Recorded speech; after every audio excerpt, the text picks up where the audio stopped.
Hello and welcome to this special edition of BMSC Live. My name is Skelly and I'm here at the Bamfield Marine Sciences Center as an educator. We're located in the traditional territory of the Huu-ay-aht First Nation, and the Marine Station has been operating here for almost 50 years. This year, obviously, we're celebrating Halloween. You at home and at school are celebrating Halloween too. You're probably doing it a little bit differently than usual, which is unfortunate. But around here, we love to celebrate. And what better way to do that than by celebrating with a lab full of bones? So I'd like to introduce you to my co-educator here today. I'm here with Skeleton Steve. And so I'm going to turn things over to Steve. He's going to take things away here.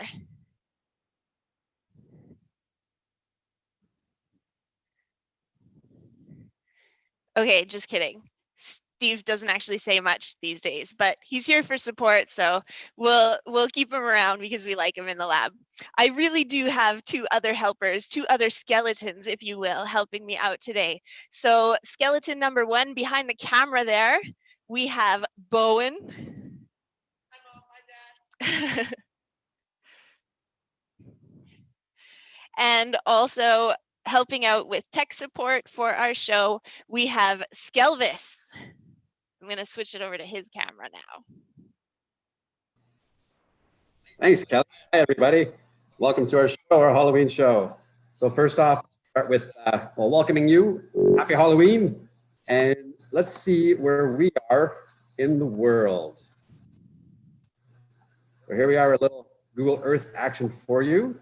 So we have North America and Bamfield is on Vancouver Island. So Vancouver Island down this way. And I'll slowly start to zoom in. So we're on the west side of Vancouver Island, the southern end of what's called Barkley Sound. It's a large bay filled with islands and channels and all kinds of cool spots to visit. It's at the end of a very long logging road.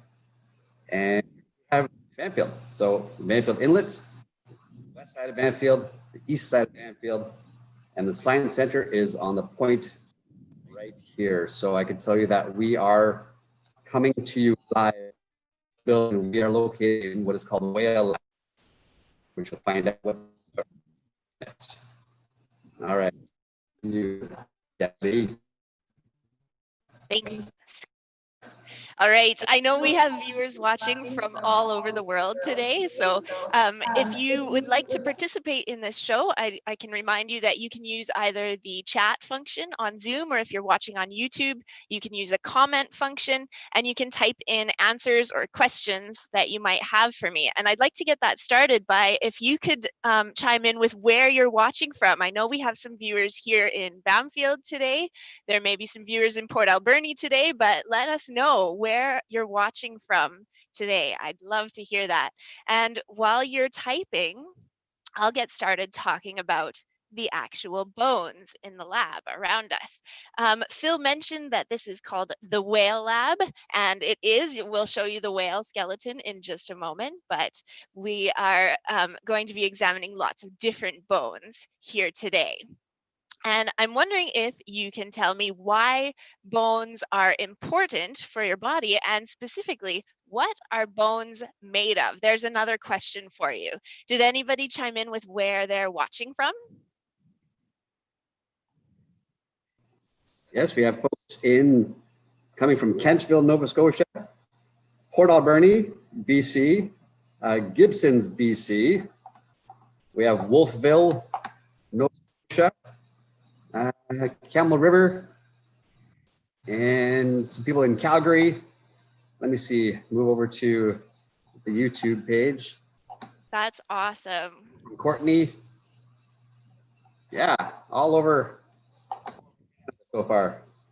Thank you so much for joining us from all these different places. It's awesome to see you here on Halloween. I hope you're in costume too today. Oh, can't forget the Bamfield Community School is also logged in. Woohoo! Welcome Bamfield Community School. We get to do our education programs this way instead of in person this year, but that's okay. I think there's also a class watching in Port Alberni as well. So welcome to you guys too.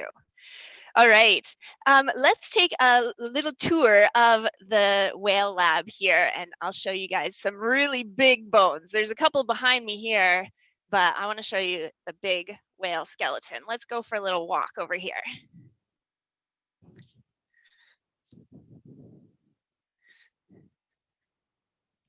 So above me is a gray whale skeleton. If you've watched any of our live shows before, you probably already know what kind of whale it is. It's a gray whale, and it's actually just a baby gray whale. So even though it's as big as it is, we measured it out, it's 8 meters long. It's still just a baby whale. If it had been an adult, it would have been almost double that length, but luckily it fits better in our building this way.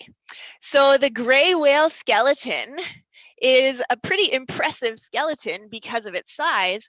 And I want to bring you guys in a little closer so that you can see some of the details. First of all, let's go down to the tail of this gray whale. And notice that the bones kind of just end at a point down there. There's no flippers or tail flukes on this whale. So does Skelvis have a picture to include here to show what a real whale's tail would look like if it was a live whale? I want to show you this for comparison so you can see how the bones just kind of end in that point at the tip, but in a real whale, there's actual flippers there, and the flippers are there for swimming. So what's the difference? We have bones and we have cartilage, and that's what's helping to make the structure of a whale's tail. It's the same thing that helps with a dolphin or a porpoise, these other smaller skeletons that are above us. On a porpoise, there would normally be a dorsal fin on the back, and that in a live one, you can see it, but here you don't recognize it in the bones because the dorsal fin is made of cartilage, not of bone. So that's obvious differences between the skeletons and the living animals. Did anybody answer the question of what are bones made of? No, okay. Well, they're made of two things. One of them you probably already know, it's calcium. Bones are made of calcium. Think of your teeth, they're made of calcium. And in order to have strong bones, they say you need to have lots of calcium in your. Well, there's another component too, and it's called collagen. So a combination of collagen and calcium together makes our bones. The collagen part is kind of like a glue. It's soft, and the calcium part is really hard and solid. So together they make the structures that are our bones. And they're important to us as structural components. So we wouldn't be able to move or walk around if we didn't have our bones. Or in the case of these animals, they wouldn't be able to swim around if they didn't have their bones to provide that structure inside their bodies to keep them rigid and keep them solid. So let's look at actually the other end of our whale. Have a look at its mouth. Part of this gray whale's mouth is missing. There would be extra parts here. This structure would normally be hanging from the upper jaw of a whale's mouth, and this is baleen. So the baleen is also not a bone. I'm just throwing things out to confuse you here. The skull is made of bones, but the baleen is made of a substance called keratin. And keratin is, you actually recognize keratin, it's the same thing that your fingernails are made of, or also your hair is made of. Well, maybe not my hair today, but your regular normal hair is made of keratin. So same thing with the baleen, and this is what the whale uses to feed. It collects bits of plankton on the bristly sides of the baleen. Can you guys see that? It's like little bristles on the inside, and that would catch all kinds of little plankton, but it's not actually a bone. And that's why when we created the skeleton for the lab, we weren't able to preserve all of the baleen the same way. So we just have this little piece to show you instead. Let's take a look at some of the other skeletons in the room to compare the shapes of them, because some of them are really closely related. Let's go to this one right here. This is a river otter. And the river otter is a common animal that you would find in Bamfield Inlet. I bet some of you folks at Bamfield Community School who are watching have seen river otters. If you've been down near the water, they might be on the docks or getting into your boats sometimes. That's a river otter skeleton. And you can see that he has webbed feet. These are just plastic additions that we put here, but it shows the structure of the bones inside the fin flippers of the river otter. So let's compare those feet to the feet of a sea otter. This other skeleton is a sea otter, and the sea otter doesn't have webbed feet. The back ones would be a little bit, but the front legs of a sea otter are much like our hands, and they're really good at holding things and using little rocks or tools to crack open their food. And they use their hands much like humans use their hands. So that's another cool comparison. Let's have a look at the teeth of that skull of the sea otter. And remember, you can ask questions. If you think of something you want to know about any of these animals, you can always type it in the comments. Is there a question already? Nope. Okay, let's keep going. Since we're looking at the teeth of the sea otter, let's take a look at the teeth of the dolphin and the porpoise, which are right next door. Let's look at the porpoise, actually. Oh, no, that's the dolphin we're looking at right now. So those are some scary looking teeth, aren't they? You wouldn't want to get in the water with one of those. They mostly just eat small fish type things. So I don't think they would actually harm a human, but you never know.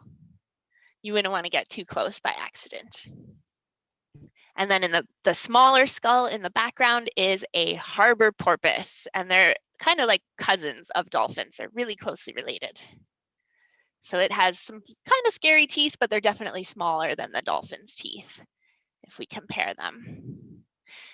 Okay, another cool feature of these animals, if you notice the rib bones, the rib cage here, how the bones are not connected from the top down to the bottom of the rib cage. And that's an adaptation that these animals have, porpoises and dolphins, that helps them dive really deep underwater. Because once they go far underwater, there's a lot of pressure. Maybe you guys have done this. If you've ever been even in a swimming pool, you can feel it. You might feel the pressure in your ears if you dive down below the surface, and it hurts a little bit. Well, dolphins and porpoises go really far underwater sometimes, and they have this adaptation that their rib cage will actually collapse a little bit because of the pressure underwater, and that they're perfectly fine with that. But it's because their rib cage is in two pieces, whereas a human rib cage is only in one piece. I'll show you that on Skeleton Steve here in just a moment.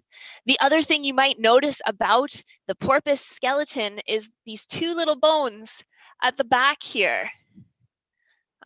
Those have a purpose. They are actually part of the pelvis of this porpoise. And so you might be thinking, well, a pelvis, that's where your legs attach. And that's kind of a funny observation because porpoises don't have legs. But, oh yes, and the whale skeleton also has those two little bones, and the dolphin skeleton does as well.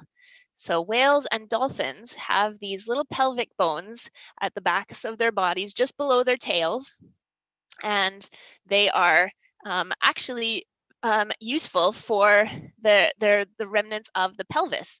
So I think I'm going to turn things back to Skelvis for just a moment, and we have a picture of the ancestor of a whale that actually was an animal that walked on land and had 4 legs.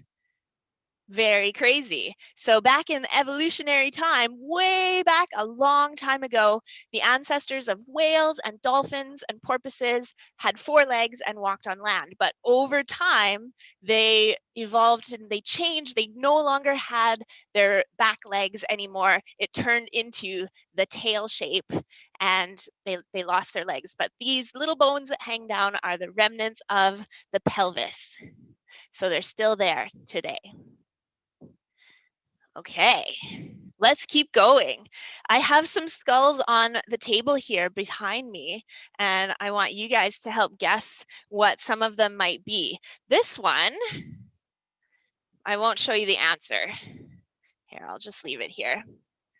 What do you think this might be? I've shown you only marine mammal bones so far. This one is actually a land animal, and Bamfield kids, you might get this. We have this animal here in Bamfield pretty often. Port Alberni folks, you might get this one too. What animal would this be? It's got some cool teeth. Any guesses? Not yet. Ah, somebody's guessed cougar. It's not. It's bigger than a cougar. I do have a cougar skull here that I'll show you in just a moment, though. Georgia, you've got it. It is a bear. This is a black bear skull. And so we have lots of black bears around Bamfield. This one, sorry, we're just being theatrical for you today. This one is a grizzly bear skull. So together, they're kind of similar. Grizzly bear and black bear. We don't actually have grizzly bears in Bamfield. Okay, so have a look at the shapes of those skulls. And now look at this one. This one is a sea lion skull. And sea lions are very closely related to bears on land. Yeah, let's look at just the top part. The sea lion has lost some of its teeth, which makes it a little harder, but imagine that it would have had very large teeth there. Actually, I think I have the jaw of a sea lion here to show you with some teeth still attached. Look at this. This would have been the lower jaw of a sea lion. Look at how big that tooth is. Crazy. And here's a smaller one. Very cool. We even have a larger type of sea lion here in Bamfield. There's more than one species. So this skull is also a sea lion. So sea lion, black bear, grizzly bear are our skulls here today. And then this last one in the corner that I haven't talked about yet is a seal, a harbor seal. And again, it does have, it's missing some teeth, but it has some pretty good sharp teeth if it wanted to try and bite. They don't actually, but not to humans at least. Cool. Somebody asked about a cougar skull. So let me find the cougar skull and we'll compare it to those ones. I left it on the other table here. It's only the top part of the cougar skull. It's missing most of the teeth, unfortunately. But here is the cougar skull. And that is an animal. We do have them in Bamfield, but I hope you don't see them in Bamfield because they're scary. So interesting to note the shapes of these skulls. Let's bring Steve over for some comparison of the human bones versus the animal bones. Steve doesn't walk very well, so bear with me here.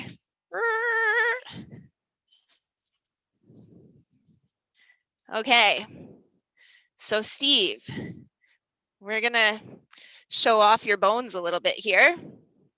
All right. Remember I was talking about the dolphin and the porpoise, how they had the collapsible rib cage? Well, Steve's rib cage is solid. It's attached all the way around. There's no way that you could collapse his rib cage without hurting him. For the record, I should also point out Steve's bones are made of plastic. He's not actually a real skeleton, but he's still cool to have around in the lab. Most of the other skeletons, actually all of the other skeletons and skulls that I've shown you so far are real. They're from real animals. But Skeleton Steve is not. So he's got a complete rib cage here, and that's how humans are built. Steve's hands, let's see if we can see it on the background there. Steve's hands are pretty similar to the hands, or not the hands, but the flippers of the whales and the dolphins. Let's take a look. This is a dolphin, and they're not hands. They've been modified into flippers, but they have a lot of the same tiny little bones that are in the hands of a human. So that's pretty cool. Another difference, let's take a look at another rib bone and compare it to Steve. Here's a big rib bone, much the same as the whale skeleton that you saw above. This is also a whale rib bone. So compared to a human rib bone, it's pretty big. And definitely compared to Steve, it's pretty big. On humans, the smallest bone in our body is actually located in our ears. I don't think Steve even has one. I don't think they built him with them. But our ear bones are amongst the tiniest bones in the whole in the human body. This is the ear bone of a whale. It's big. In humans, it's this tiny little pinprick of a spot inside of our ears, but this is what it's like for a gray whale. So that's a cool find. This is a real bone. Pretty weird looking, hey? And finally, we have this little disc. This little disc is the disc that would fit in the spine of a whale. The big one is a whale, but you can see where Steve has little discs in his spine. So this would have come from the spine of the gray whale. Yeah, they're in there. They're in between the vertebrae, which are the bigger bones of the spine. Cool. All right, you guys want to see some other skeletons back where we started? Again, we're being a little theatrical here. What is this monstrous skull? Any guesses? What animal has these enormous teeth? There's a replica version of it as well. Actually, this whole thing is a replica. It's not a shark.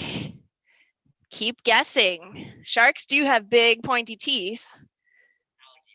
Not an alligator either, April, but good guess. An alligator would have huge teeth like this too. This is an animal that we do have in Canada and around Vancouver Island. Big, scary teeth. Its skull is actually not as big as I would have expected it to be when I think about this animal. You guys have it. Miss Russell's class, Dylan, you guys have it. It's an orca skull. And so these are orca teeth, killer whale teeth. Pretty scary. They use these teeth to eat seals or salmon. It depends what kind of orca they are. They eat different types of food, but really big, scary teeth. Very cool. This skull is not actually real. It's a replica. All right. What other ones have we got here? This is a weird shaped one. Anyone care to guess what that skull might be? Has kind of a different shape to it than the others.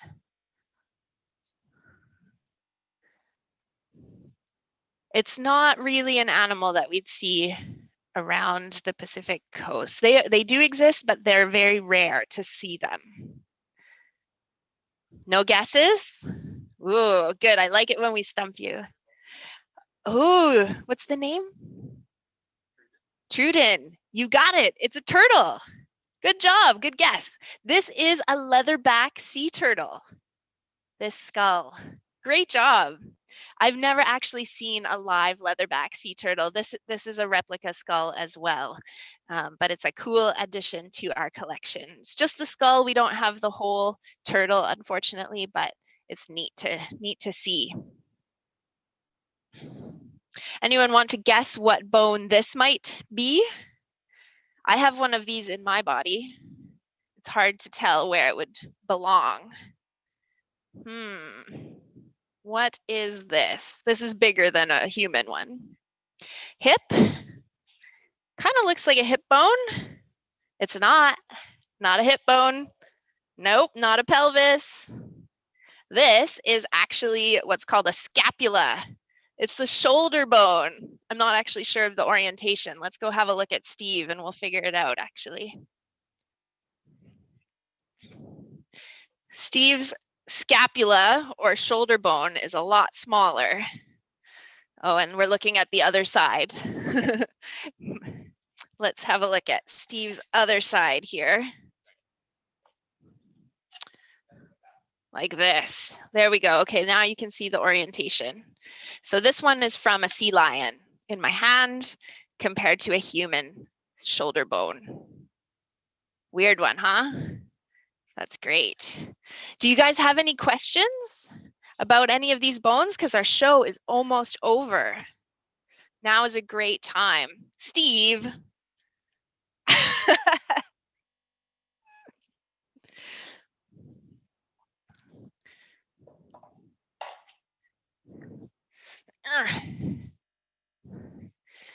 This is a vertebra that was found on a beach near Bamfield. Actually, Bamfield kids, if you've been to Keehan, this is where this bone was found. So this is a vertebra from an unknown whale. I don't know what kind of whale this is from. It was just found washed up on the beach around Bamfield. Any witch bones? Oh, witch bones. Warren wants to know if there's any witch bones. No, but I'm pretty sure that Phil has some Halloween jokes that he could share with you. Let's go to Phil for just a moment. I mean, Skelvis. Skelly. I said Skelly. And bone when. Indeed. Yeah, it's quite the frightening place today. My joke, see if anyone knows the answer to this. Why did the skeleton not cross the road? Why did the skeleton not cross the road? Oh. He didn't have the guts. Okay, back to you, Skelly. Thank you for that. Awesome. I hope you guys use that at home. All right, well, we're coming to the end of our show here. If you do think of any last minute questions, you can type them in the comments. I'll do my best to answer them before we go. But I would love to say a big thank you to my partner, Steve, for helping out here. Behind the camera there, Bowen. And of course, Skelvis for his help. Thank you so much, all of you guys. To our viewers, I hope you guys have a safe and happy Halloween and that you do get to enjoy some costumes and some Halloween candy. Oh, and there is a question before we go. I'd love to answer it. I need some help from Skelvis to read this question for us. I bet Nicholas would like to know when the Keehan bone was found. Oh, I think it was within the past year. Yeah, about a year and a half. Year or two. Yeah. So it washed up on the beach there sometime within the last recent couple of years. So it's not a fossil. It's a real recent bone, but I don't know what whale. Yeah, big one. Great. All right. Well, I'd also like to say one last thank you to an organization called NSERC Promo Science for delivering the funding to give us this show that you guys can watch and enjoy all the bones here. So have a great Halloween. Thank you so much for watching. Bye for now.